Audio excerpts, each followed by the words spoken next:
අපේ ගෙදරට අල්ලපු වත්තේ මලියදාස මාමා කියලා කෙනෙක් ඉන්නවා කේන්දර බලන. මම මේ වදේ දීපු ගමන්ම වද දෙන්නෙත් අම්මගේ පඩිය හොරකම් කරා යනවා. එයා කලාඹුවක් හොරකම් යනවා. මේ වාගේ ඒව කියන්න ගියොත් මගේ මූලික කතාව කියන්න හම්බෙන්න මම මේ ළඟදී පොතක් ලියන්න බලාපොරොත්තු වෙනවා. ජීවිතේ ප්‍රථම වතාවට නිල වශයෙන් මම අද ප්‍රකාශය කරේ අද මේ තැනදී. මා ව්‍යාපාරිකයෙකු ලෙස වෙළඳාමට අත්පොත් ලැබුවේ 80 දශකයේ මැද භාගයේදී. ඊට පෙර වයස 16 දී මම ගෙදරට නොකියාම නික්ම ගොස් අනුරාධපුර මහින්ද සෝම මහතාට අයත් ෂෙඩ් එකක පම්පර් කෙනෙකු වශයෙන් සේවය කරා. ඒ වගේම ගරාජයක අත්උදව්කරුවෙකු සහ ලොරි ක්ලීනර්වරයෙකු ලෙස සේවය කරමින් සිටියේදී තාත්තා විසින් නැවත මා සොයාගෙන විත් උසස් අධ්‍යාපනය වෙත යොමු කළ හැටි මා බොහෝ තැන්වල ප්‍රකාශ කර ඇත්තේය. එහෙත් පසුව උසස් අධ්‍යාපනය අතරමඟ නවතා දමා ගුවන් හමුදාවට බැඳී මූලික අවපුහුණුවෙන් පසු කාර්මික පාඨමාලාව සම්පූර්ණ කළ ගුවන් බටයෙකු වශයෙන් සේවය කළ අතර එහි මාගේ නිලය වූයේ ලීඩින් එයා ක්‍රාෆ්ට්මෑන්ය. ඒ අතරතුර සිංගප්පූරු සහ ඩුබායි යන රටවලින් එන බැගේජ් බිස්නස් කරමින් අමතර ආදායමක් ඉපෙවූ මා පසුව ගොඩනැගිලි සහ පාරවල් කොන්ත්‍රාත් කිරීම විශේෂයෙන්ම ප්‍රිමෙක්ස් ප්‍රවාහනය ඇතුළු ව්‍යාපාර කිහිපයකින් ආරම්භ කළ ගමන් මඟ අද වන විට ව්‍යවසායකයෙකු දක්වා පුළුල් කරගත්තේ අරලිය සහල් නිෂ්පාදනාගාරය හරහාය. එම ව්‍යාපාරයද මා ආරම්භ කළේ කිලෝ 64ක වී මිටියකකින්ය. මේ නිෂ්පාදනය කළ හැක්කේ සහල් කිලෝ 40කි. ඔය අතරතුර එක් අවස්ථාවක බිරිඳගේ කනකර උකස් කර ලබාගත් මුදලක් සහ තවත් මා අතතිව තිබූ සුළු මුදලක් එකතු කර සාදාගත් රුපියල් ලක්ෂ 2 මුදලකින් ලීසින් දමා මිලටගත් ලොරියකින් මාගේ ගමන සම්පූර්ණයෙන්ම වෙනස් දිශානතියකට හරවා ගත්තේය.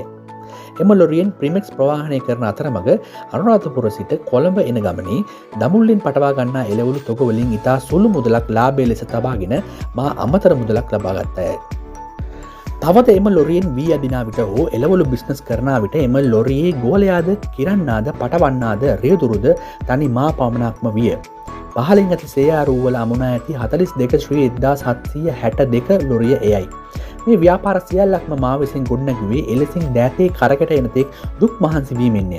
අද වන විට මාගේ ව්‍යාපාර වපසරිය අති සුඛෝපභෝගී හෝටල් 5කින් සමන්විතය.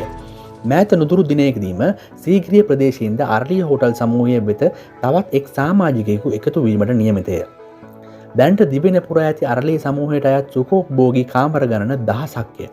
ලෝකයේ විශාලතම සෛලෝධාරිතාවයකින් සපිරි සහල් නිෂ්පාදනාගාරයකින්ද ලෝකයේ ඉහළම තාක්ෂණය යොදා නිෂ්පාදනය කරන බිත්තරවී කර්මාන්ත ශාලාවකින්ද ලෝකයේ ඉහළම තාක්ෂණයෙන් සහ යන්ත්‍රානුසාරයෙන් නිමවන ලද පොහොර කර්මාන්ත ශාලාවකින්ද අති නවීන මෙන්ම ලංකාවේ විශාලතම නන්නුවන් බෑග් කර්මාන්ත ශාලාවකින්ද විදෙස් වෙළඳ පොළ වෙත පියනගා ඇති මැණික් ව්‍යාපාරයකින් සහ ග්‍රැෆයිට් ව්‍යාපාරයකින්ද ලංකාව තුළ ඇති විශාලතම ඉන්ටර්ලොක් ගල් ව්‍යාපාරයක් සහ දේපළ වෙළඳාම් ඇතුළු එකිනෙකට වෙනස් ශේෂ්ත්‍ර 25කට අයත් ව්‍යාපාර රැසක් දක්වා අරලිය සමූහය ප්‍රසාරණය වී හමාරය. කේන්දරෙත් අරගෙන යනවා මලියදාස මාමව හම්බෙන්න. ඉතින් අම්මා මේ ගමන හුඟක් යනවා. අම්මා පාසල් ගුරුවරියක්.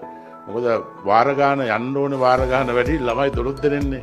කේන්දර 12යි. නමුත් මේ මලියදාස මාමා අම්මව ඈතදී දැක්කම අහනවා නෝන මත්තයා ඔය කේන්දරේ කාගේද? ඩඩ්ලි පුතාගේද?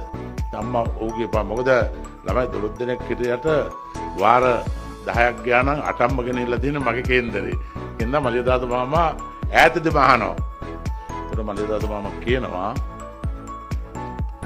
නෝන මත්තයා ඔය කේන්දරේ මගේ ළඟට ගෙන්න එපා. කවදා හරි දවසක ඔතුමිය බලාගන්නේ ඔය දරුවගේ. විශ්ව මත්තයා මේක සත්‍ය කතාවක්. නමුත් අම්මා මේක ඇවිල්ලා ගෙදර ගියපුවාම ඒ දවස් දෙකකින් ආයෙ මොකක් හරි රුපියල් 20ක් හරි 10ක් හරි අහුන තැනකින් මගේ වැඩේ ඒකමයි. අරගෙන පැන්නාම අපේ අක්කලා මගේ මේ කන් දෙකට අහලා තියෙනවා අනේ අම්මේ ඔකගේ කේන්දරේ උච්චරාර මලියගේ නල්ලේ ගන්න කියලා. මගේ මේ කන් දෙකට අහලා තියෙනවා. එයින් මේ සියල්ල එක රැයින් එළි වූ සිහින නොවේය. මේ සියල්ලක්ම මාගේ මහන්සිය සහ අර්ලිය කණ්ඩායම ලබා දුන් ශක්තියේ ප්‍රතිඵලය. මාගේ ව්‍යාපාර හරහා රට තුළ නිර්මාණය වී ඇති ඍජු හා වක්‍ර රැකියා ලක්ෂ ගණනකට වැඩි වී ඇති මිසක අඩු වී නැත. එයිනුත් 1500කට ආසන්න රැකියාවල නිරත වන්නේ රජයේ පිළිගත් විශ්වවිද්‍යාලවලින් උපාධිය සම්පූර්ණ කළ විද්‍යාර්ථයින්ය. ඒ ආචාර උපාධි දරන්නන්ගේ සිට චාටඩ් එකවුන්ටන්ලා ඇතුළුව පුළුල් පරාසයක් දක්වා පැතිරී ගිය ජාලයක්ය. තවද අර්ලිය මැනේජ්මන්ට් සර්විස් නැමැති ආයතනය හරහා අප විසින් බඳවා ගනු ලබන නවක විද්‍යාර්ථීන් තමන්ගේ පුහුණු පාඨමාලා පවා සම්පූර්ණ කරන්නේ අප ආයතනය හරහා වීමද විශේෂයි. මාගේ දියුණුව වෙනුවෙන් මා විසින් භාවිතා කළ ප්‍රධානම අවි දෙක වූයේ ආයෝජනය සහ අර පිරිමැස්මයි. විශේෂෙන්ම පුලී ගෙදරක සිටියදී පවා මා විසින් රුපියල් 65,000ක මුදලට මිල්ටගත් භාවිතා කරන ලද 9 ශ්‍රී 24/77 ඊජෙට් 404 පෙට්‍රල් මෝටර් රථය පසුව රුපියල් 27,000ක මුදලක් දී ඩීසල් වලට කන්වර්ට් කළේය. ඉන් පසු එය 64/34/29 අංකයට මාරු විය.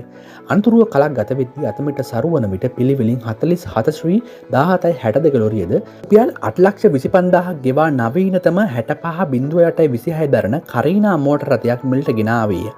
මේ සියලු වකවානුවල මා සිටියේ කුලී නිවෙස්වලය.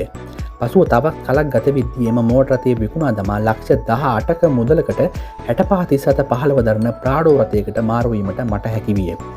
අදටත් එම ප්‍රාඩෝ රථයේ පොළොන්නරුව මාගේ නිවසේ ඇත. මේ සියලු වාහනවල රියදුරු වශයෙන් සේවය කළේ අදටත් මාගේ සෙවණැල්ලසේ ළඟින් සිටිමින් රැකියාව කරන ආදරණීය තිස්සය. මේ වඩාත්ම වැදගත්ම දේ නම් දිනෙන් දින මාගේ වත්කමේ වප්සරිය වැඩි වෙද්දී පවා නිරන්තරයෙන්ම එක් වාහනයකට පමණක් සීමා වෙමින් පෙර භාවිතා කළ වාහනය මා විසින් විකුණා දැමීමට කටයුතු කිරීමයි. එසේ නොකරමින් සියලු වාහන රැස් කිරීමට හැකියාව තිබේදී පවා මා එසේ නොකළේ මාගේ මූල්‍ය විනය අරමුණු කරගත් ප්‍රතිපත්ති රැකීමටය. මේ සියලු කතා අන් අයට වඩා හොඳින් දන්නේ මේ පොළොන්නරුවේ ජීවත් වූ මගේ ආදරණීය ජනතාවය. එහෙයින් විශිෂ්ටයෙකු ලෙස ව්‍යාපාරික ගමන ආරම්භ නොකළද රටට වැඩදායී ව්‍යවසායකයන් පිරිසක් නිර්මාණය කිරීමට දායකත්වය ලබා දී ශ්‍රේෂ්ඨයෙකු ලෙස මිය යාම මාගේ අවසන් ස්වකීය අරමුණයි.